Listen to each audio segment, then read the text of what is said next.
Oppenheimer Research Conference. And I was saying to Duncan over lunch that 3 years ago, which is the last time I was here, if we had realized then what lay ahead of us, I think we would have run away. But let me also thank all of you for accommodating me at 2 o'clock today.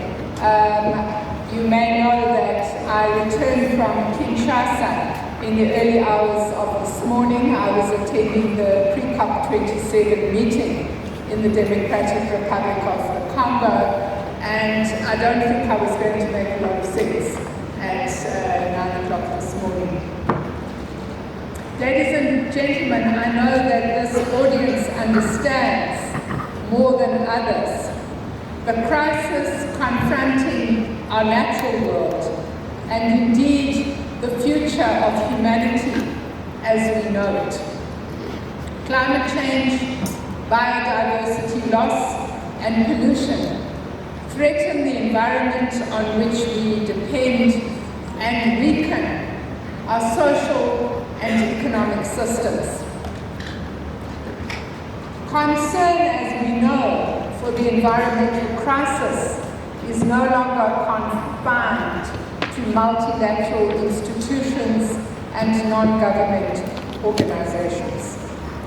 This year, the World Economic Forum's annual Global Risks Perception Survey identified climate action failure in the face of climate change, extreme weather events, biodiversity loss, and ecosystem collapse as the top 3 of the top 10 risks by severity facing the world over the next 10 years. In the context of these interlinked global risks, the role of scientific research in promoting evidence-based decision-making becomes more important than ever before. Equally important is the role of the scientific community in finding innovative solutions to the existential challenges that now face mankind. This conference could not have come at a better time, given that South Africa is working to finalize the draft white paper on the conservation and sustainable use of South Africa's biodiversity, as well as our first game mix strategy. These 2 documents provide a clear understanding of our intentions and aspirations as we promote the sustainable use of our natural heritage to enable and facilitate socio-economic development and to ensure that we conserve biodiversity for current and for future generations. The publication of these 2 documents was recommended by the high-level panel of experts that I appointed in 2019 to review our existing policies, legislation, and practices on matters relating to elephant, lion, leopard, and rhino management, breeding, hunting, trade, and handling.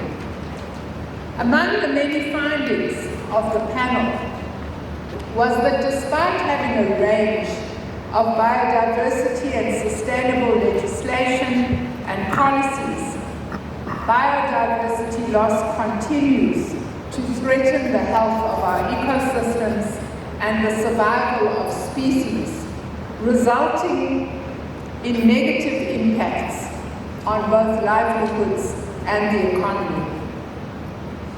Global climate change, habitat loss and degradation, invasive alien species, overharvesting and illegal harvesting all threaten biodiversity. The draft white paper focuses on a future in which South Africans can live in harmony with nature, a future in which our biodiversity sector is transformed, and a future in which rural communities benefit from access to our rich natural environment as we conserve our country's biodiversity and maintain and restore ecological integrity. It also sets out important principles which will guide future policy, legislation, and decision-making across the sector. The draft white paper has a policy objective specific to research. Objective 6.3 acknowledges that the understanding of South Africa's biodiversity informs effective decision-making and practice. Under this objective, the white paper emphasizes the need for targeted research to address knowledge gaps, the need for strategic biodiversity inventories, and for thematic and rapid biodiversity assessments.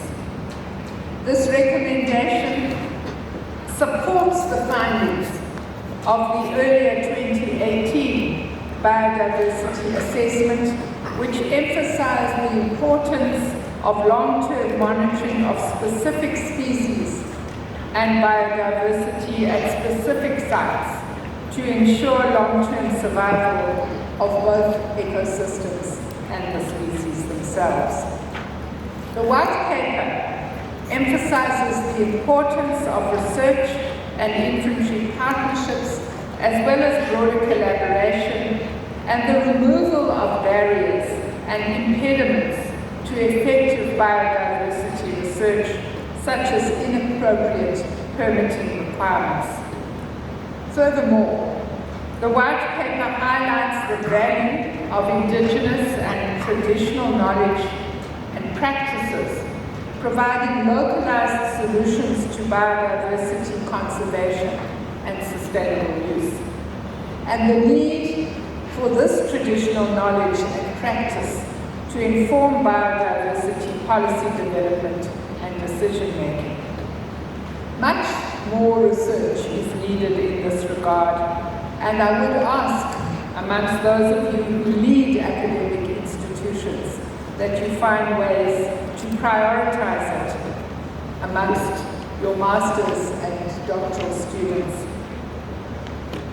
The gaming strategy acknowledges the significant contribution made by the diversity of South Africa's wildlife models and the potential for wildlife businesses to drive critical elements of the value chain.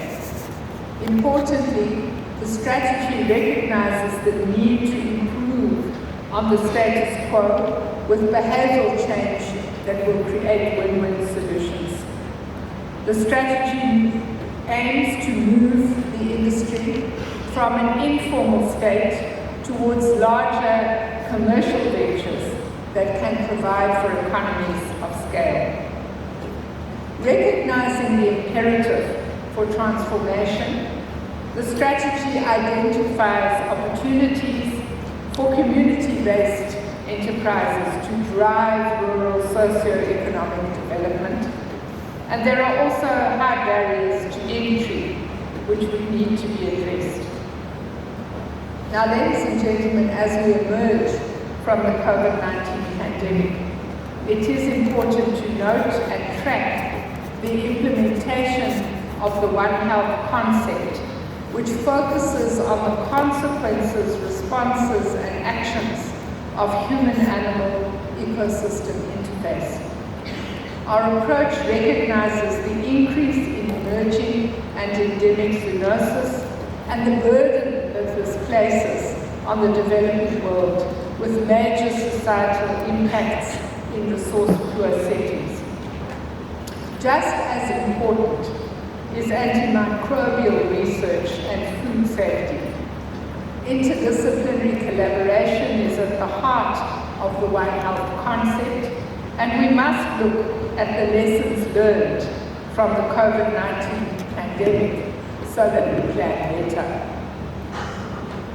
Now, the high-level report and the subsequent white paper, in considering animal well-being, emphasize the need to take the One Health approach further into the concept of One Welfare, which emphasizes the link between animal welfare, human well-being, biodiversity, and the environment.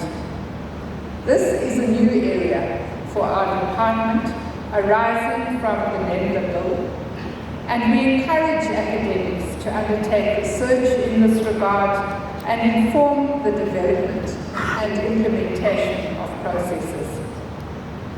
As you know, the National Environment Management Biodiversity Act requires the department to promote research into biodiversity conservation and sustainable use, protection and conservation of indigenous biological resources. For this reason, we have been implementing the National Biodiversity Research and Evidence Strategy 2015 to 2025, which seeks answers to important questions that relate to our living heritage and its benefits to the people of South Africa.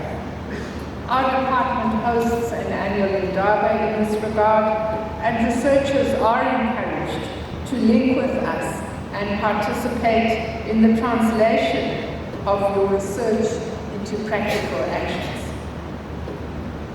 Ladies and gentlemen, at the beginning of my speech, I indicated that I returned last night from Kinshasa, where I had attended the pre-COP meeting of the parties to the United Nations Convention on Climate Change. As a country, we are fully committed to contributing our best efforts to mitigate climate change and reduce greenhouse gas emissions, and support the adaptation capabilities of communities and regions to build climate resilience. In this regard, we submitted an updated nationally determined contribution to reducing greenhouse gases in September 2021 to the United Nations, which includes a significantly more ambitious mitigation target. I was very proud, ladies and gentlemen, when I stood before the international community on Monday morning to be able to share with that community that as South Africa moves forward in tackling the climate crisis, we are informed by a wide range of scientific research, development, and innovative programs and interventions. Many of these you may know, but let me just outline them.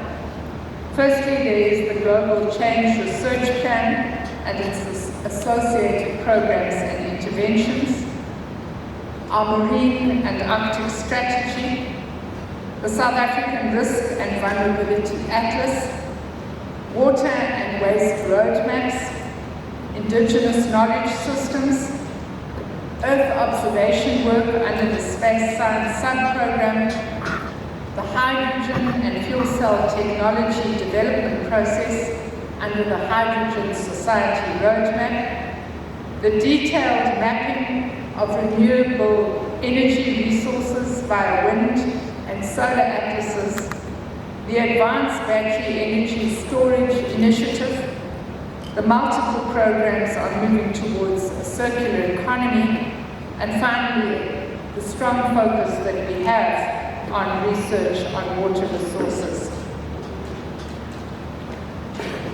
I think that as a collective, we can indeed be very proud of the work that we're doing, and one realizes when one is in the international domain that we are one of few developing countries that have this level of scientific research and innovation, not only to direct our policy decisions, but to support their implementation.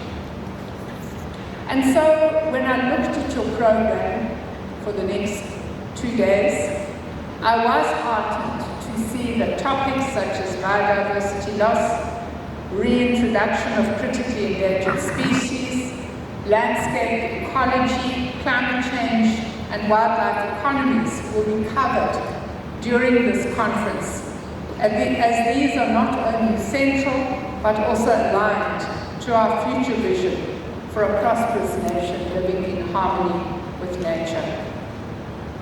Your work presented here is not only relevant to providing solutions for our country, but its cutting-edge excellence informs Africa and global approaches and demonstrates South Africa's continued leadership in climate change, biodiversity conservation, and sustainable use. I hope that you have a wonderful conference going forward, and I wish all the presenters the very best of luck. Thank you very much.